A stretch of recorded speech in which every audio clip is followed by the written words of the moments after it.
It's day number 200 of the self-quarantine today here in Los Angeles. The heat wave is on its second day today. At its very peak, it actually recorded in the late afternoon 102 degrees, triple digits. However, it didn't stay there for too long because by the time it was early evening, around 6 o'clock, the sun was going down, the moon rising up, there was a cool breeze coming in from the west, and the temperature dropped tremendously. And now it's very comfortable weather. That's why you see me doing the video as of now in my room without any hitch. I have the window open, I have the fans going on, and it's not too bad. Fall is finally here, but we just have to survive this heat wave that is going on at this very moment in Los Angeles. But speaking about Los Angeles, regarding the coronavirus, here in LA, the number of cases, deaths, and hospitalizations continue to decrease, and it's all in part by Angelenos doing their best and making sure that they're following the simple directions of the COVID-19 guidelines and protocols. Also, the Los Angeles Department of Public Health said that a lot of people didn't go out during the Labor Day weekend, which is very good. And it was a total opposite of what happened earlier this year in the Memorial Day weekend and the 4th of July weekend, where a lot of people were not respecting boundaries, they were not wearing masks, they were going out and about, they were not social distancing, like you name it. They were not following any type of COVID-19 guidelines. And that's what created the spike later on. But now the numbers are dwindling and dwindling even more. So it looks like we're on course of opening up the next phase of the economy here in Los Angeles.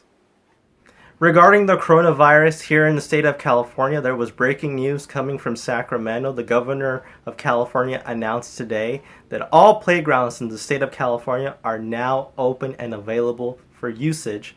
However, there is going to be regulations and restrictions. COVID-19 guidelines, just basically the same thing of like 6 feet apart, everyone has to wear a mask, and they just follow that set of rules to make sure that there is no spread of COVID-19. And he also added that all the counties are responsible and have the last say, and it's under their jurisdiction to decide when the playground will be open in their county. It's up to the public officials, the mayor of that specific area to decide if they will open. So if it's safe to do so, it will open, but if not, then unfortunately they won't be able to. So that is good news because kids have been stuck at home for almost 8 months, and especially the little ones, they want to go out and play as long as they do it safely. So hopefully it opens, but for now in Los Angeles it hasn't opened yet. But again, if we continue to this trajectory of decreasing more and more numbers, then I don't see why Los Angeles won't be in that next list of counties that will open its playgrounds for their children. Talking about the coronavirus globally, there's actually devastating, gut-wrenching news coming from the Johns Hopkins University. If you remember, that's the university that basically oversees the entire world's population of who has the coronavirus, the cases, the number of deaths, and the hospitalizations everywhere in the world, and also in every country and every state in the United States as well. And they basically announced that, unfortunately, the world has reached over 1 million COVID-19 related deaths, and it's still counting. That is just devastating news, to say the least. Basically on the trajectory of the influenza pandemic that happened in 1918. And all the scientists are saying that winter is coming right now in the northern hemisphere, and that could be a second wave, potentially second wave of coronavirus that could be as deadly as the first one that devastated everywhere in the world at the very beginning around February and March. So they're hoping that the public everywhere in the world, all the citizens, are taking the necessary precautions to make sure that they are continuing to basically listen to their health department, to also like the CDC, and also continue to follow COVID-19 protocols and guidelines to make sure that they can stop the spread of COVID-19 and hopefully prevent a second wave from ever occurring. So lastly, I actually wanted to share my big announcement. I talked about it in my last video, and this is what it is. And it has to do with the future of the Los Angeles Corona Diaries, that you've been a part of my journey.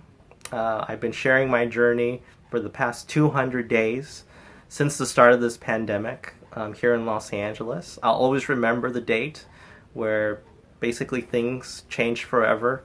It was March 13th, Friday the 13th, not to say the least, unlucky day, where the whole city basically stopped. And it wasn't until the next day, March 14th, in which I started my daily journal entries of Los Angeles Corona Diaries. And I want to thank everyone for viewing my videos, and I'm going to continue to do it. However, I'm going to do a little bit of a change. Instead of a daily journal entry, I'm actually going to transition into a weekly journal entry. And the reason why I'm doing this is because I feel that I can get better information of my weekly occurrences, my weekly activity of Los Angeles, and also the news that is going on in Los Angeles, and have better videos in a weekly basis.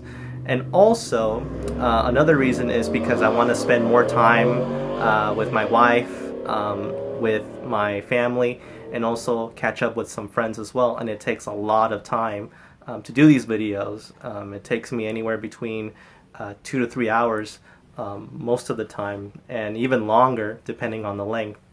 So that's one of my reasons of doing it. And I also want to give the best summary of what goes on in Los Angeles and my personal account.